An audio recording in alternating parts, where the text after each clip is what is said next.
চলুন বাড়িতেই সুন্দর মাপজোক করে সঠিক নিয়মে দোকানের মতন বানিয়ে নিই মশলা ধোসা।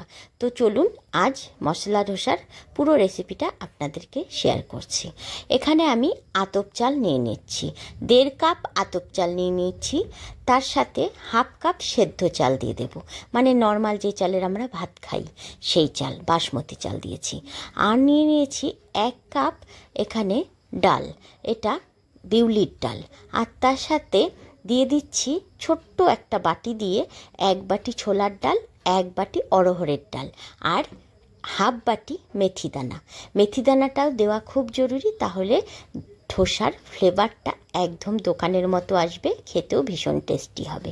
সব কিছু সুন্দর করে এখানে জল দিয়ে আমি প্রথমে ধুয়ে নেব 5 থেকে 6 বার। যতক্ষণ অবধি ক্লিন জল না বেরোচ্ছে ততক্ষণ অবধি এই চাল, ডাল, মেথি দানা সব কিছুকে সুন্দর করে ভালো করে ধুয়ে নিতে হবে। দেখুন ধুতে ধুতে একদম ক্লিন জল বেরিয়ে গেছে। এবার এটাকে ঢাকা থেকে 6 থেকে 7 ঘন্টা ঢাকা দিয়ে আমি রেস্টে রেখে দিয়েছিলাম, মানে আমি এটা সন্ধেবেলা ভিজিয়েছিলাম, সন্ধে 7টার সময়। এখন বাজে সকালবেলা 10টা। এখন আমি এটাকে বেটে নেব মিক্সার গ্রাইন্ডারের জারে। খুব বেশি জল দিয়ে বাটবার দরকার নেই, মোটামুটি জল দিয়ে আমি এটাকে 2 বারে পেস্ট করে নিচ্ছি। বাড়িতে ধোসা বানানোর কিন্তু একটু সময় সাপেক্ষ ব্যাপার, মানে ধোসা খাবো মনে করলে 2 দিন আগেই আমাদের তার প্রিপারেশন নিতে হবে, তাহলে ধোসাটা গিয়ে পারফেক্ট তৈরি হবে। দেখুন মিক্সার গ্রাইন্ডারে যাতে পেস্ট করে নিয়েছি, হাত দিয়ে এরকম নাড়লে মনে হবে হালকা সুজির দানার মতন রয়েছে, ঠিক সেরকম পেস্ট হলেই চলবে। 1 বাটি ভর্তি হয়ে গেছে। এবার আমি ঢাকা দিয়ে এটাকে আবার 6-7 ঘন্টার জন্য রেস্টে রেখে দেব। কড়াইয়ের মধ্যে অল্প একটু সাদা তেল নিয়ে নিয়েছি 6-7টা শুকনো লঙ্কা, নিয়ে নিয়েছি কিছুটা মৌরি আর কিছুটা সর্ষে। এবার সুন্দর করে ফোড়ন দিয়ে দিয়েছি। ফোড়নটা একটু ভালো করে নেড়ে কড়া করে ভেজে নেব। এখানে 10 থেকে 12 কোয়া রসুন কুচি আছে, আর দিয়ে দিলাম 4-5টা কাঁচা লঙ্কা কুচি। দিয়ে দিচ্ছি এখানে 2টো ছোট্ট মিডিয়াম সাইজের পেঁয়াজ কুচি। সুন্দর করে নেড়ে এটাকে একটুক্ষণ মিক্স করে নেব।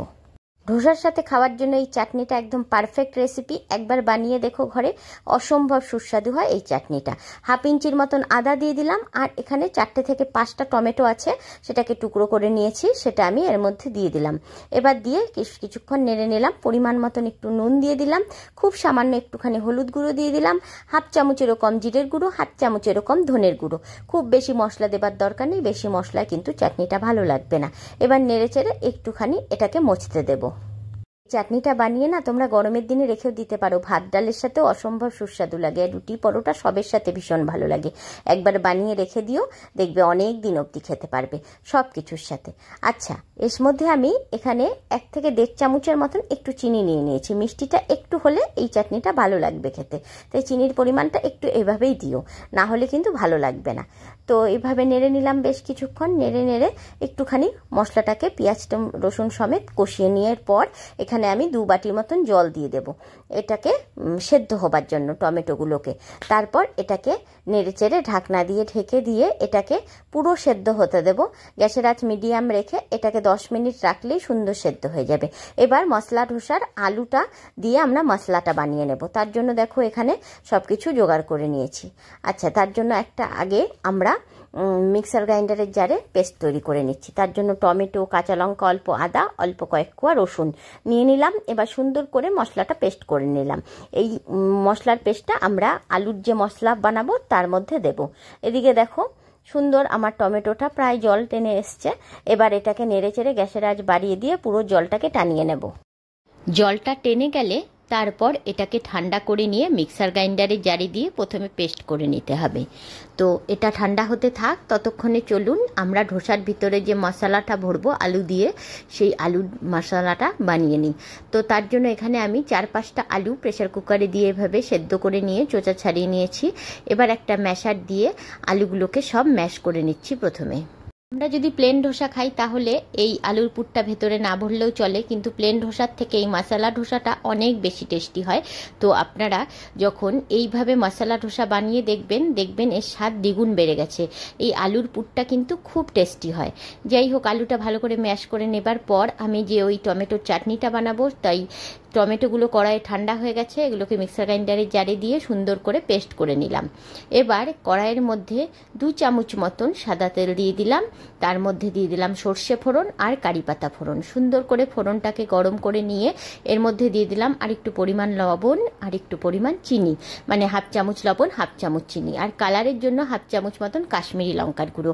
সুন্দর করে নেড়ে চেড়ে নেব। কাশ্মীরি লঙ্কার গুঁড়োটা এই ফোড়নের মধ্যে দিয়ে দিলেই সুন্দর একটা কালার আসে, তাই কাশ্মীরি লঙ্কার গুঁড়োটা এই ফোড়নের তেলের মধ্যে দিয়ে দিলেই সব থেকে ভালো হয়।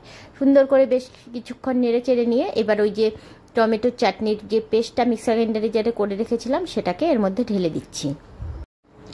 চাটনিটা এত সুস্বাদু হয়, এত সুস্বাদু হয় আপনাদের বলে বোঝাতে পারবো না। একবার বানিয়ে দেখবেন, ভীষণ টেস্টি হয়।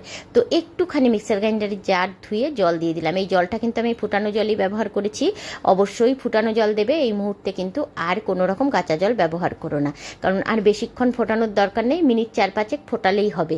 এবার একটুখানি টমেটো কেচাপ দিয়ে দিলাম, ওই ধরো 2 চামচ মতন। তারপরে বেশ কিছুক্ষণ নেড়ে চেড়ে নিয়ে টমেটোর চাটনিটা আমাদের একদম রেডি হয়ে যাবে। এটাকে আমরা নামিয়ে পাশে রেখে দেব। এটা আমরা ধোসা বানাবার পর ধোসার সাথে সার্ভ করব। চাটনি একদম ফুটে ফুটে সুন্দর শুকিয়ে এসছে, এই সময় কিন্তু বেশ ছিটকোয়, তাই গ্যাসের আঁচ কমিয়ে দিয়ে অনবরত একটু নাড়বে, ব্যাস তাহলেই চাটনি আমাদের রেডি হয়ে যাবে। এবার চাটনিটাকে পাশে রেখে দিলাম ঢাকা দিয়ে। এবার কড়াই দিয়ে দিলাম 2 চামচ মতন সর্ষের তেল, তার মধ্যে ফোড়ন দিয়ে দিলাম 2টো শুকনো লঙ্কা আর বেশ কিছুটা জিরে। সুন্দর করে ফোড়নটাকে গরম করে নিয়ে প্রথমে 2টো মিডিয়াম সাইজের পেঁয়াজ নিয়ে নিয়েছি, পেঁয়াজটাকে সুন্দর করে নেড়ে চেড়ে নেব। একদম একই রকমভাবে তোমরা মশলার পুরটা বানিয়েও দেখো, খুব টেস্টি হয়। একবার আমার মতন করে বানিয়ে দেখো, কে কীরকম বানাও আমি জানি না, অবশ্যই আমার মতন বানিয়ে দেখো। একটুখানি লবণ আর চিনি দিয়ে দিলাম, আর প্রথমে যে মিক্সার গ্রাইন্ডারের জারে একটু টমেটো, আদা, রসুন, কাঁচা লঙ্কা সব কিছু পেস্ট করে রেখেছিলাম এই আলুর পুরের জন্য, সেটাকে দিয়ে দিলাম। এবার ঢাকনা দিয়ে ঢেকে মিনিট 4-5 রেখে দিয়েছিলাম। মশলাটা সুন্দর কষে গেছে আর পেঁয়াজটাও এর সাথে সুন্দর নরম হয়ে গেছে। এবার মিনিট 2 মতন নেড়ে নিলাম। তারপরে এর মধ্যে একটা গুঁড়ো দিচ্ছি, দেখো এর মধ্যে না আমি ধনে, জিরে আর গোলমরিচ একটু শুকনো তাওয়ায় নেড়ে নিয়ে আমি মিক্সার গ্রাইন্ডারে যেটা গুঁড়ো করে নিয়েছি। এই গুঁড়োটা দিলেও ভীষণ সুন্দর সেন্ট হয়, তো এই গুঁড়োটা অবশ্যই তোমরা ব্যবহার করো। এবার আলুটাকে যে ম্যাশ করে রেখেছি সেই আলুটা এর মধ্যে দিয়ে দিলাম। এবার সুন্দর করে সব কিছু মিক্স করে নেব একসাথে। তোমরা ভিডিওটা কে কোথা থেকে দেখছো অবশ্যই কমেন্ট বক্সে জানিও, তোমাদের কমেন্ট পড়তে আমার ভীষণ ভালো লাগে।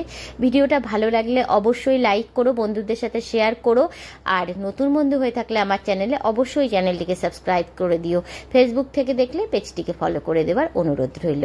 তো বন্ধুরা বেশ কিছুক্ষণ নেড়ে চেড়ে সুন্দর করে আলুটাকে কিন্তু এই মশলাগুলোর সাথে সুন্দর করে বেশ কিছুক্ষণ মিশিয়ে নেব। তারপর এর মধ্যে কালারের জন্য একটু কাশ্মীরি লঙ্কার গুঁড়ো দিচ্ছি, কারণ প্রথমে কিন্তু আদার সাথে মানে আদা টমেটোর সাথে আমি কাঁচা লঙ্কাও বেটে নিয়েছি, তাই কাশ্মীরি লঙ্কার গুঁড়োটা খুব অল্পই দিলাম। এবার দিয়ে দিচ্ছি 1 প্যাকেট ম্যাগি মশলা। এই ম্যাগি মশলাটা দেওয়ার কারণেও এই আলুর পুরটা খেতে অসম্ভব সুস্বাদু লাগে, তোমরা একবার দিয়ে দেখো, খুব ভালো লাগবে। তো এবার সব কিছু সমেত আবার সুন্দর করে বেশ কিছুক্ষণ মিশিয়ে নেব।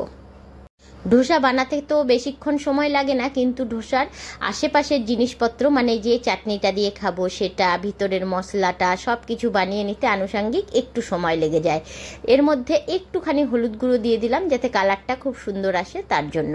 তোমরা চাইলে স্কিপও করতে পারো হলুদ গুঁড়োটা, তবে দিলে একটু ভালোই লাগে দেখতে। নেড়ে একটু চেখে নেবে যে লবণটা, ঝালটা, মিষ্টিটা কেমন হয়েছে, কারণ এই পুরটার উপরেই ধোসার টেস্টটা পুরোপুরি নির্ভর করবে।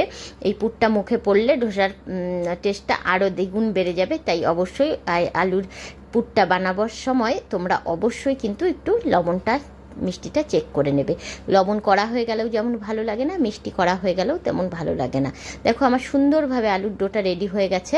এবার ওটাকে পাশে রেখে দিলাম। দেখো এটা খুব সুন্দর ফার্মেন্ট হয়ে গেছে। এবার এটাকে আমি মিশিয়ে নেব। দেখে তোমরা বুঝতে পারছো তো কি সুন্দর এটা ফার্মেন্ট হয়ে গেছে। এটা কিন্তু 6-7 ঘন্টা এভাবে না রাখলে এরকম ফার্মেন্ট হবে না। আর গরমের দিনে 6-7 ঘন্টা, শীতের দিনে 8 থেকে 10 ঘন্টা অবশ্যই লাগে। যাই হোক, এবার এটার মধ্যে আমি পরিমাণ মতন একটু লবণ দিয়ে দিলাম, আর দিয়ে দিচ্ছি চিনির গুঁড়ো। চিনির গুঁড়োটা অবশ্যই চিনিটা গুঁড়ো করে দেবে, তাহলে চিনিটা খুব সুন্দর মিক্স হয়ে যাবে। আর এই চিনির গুঁড়ো দেওয়ার কারণে কালারটা খুব সুন্দর আসবে। তাই চিনির গুঁড়ো আর পরিমাণ মতন নুন দিয়ে এবার বেশ কিছুক্ষণ এভাবে হাতা দিয়ে ফেটিয়ে নেব আমি।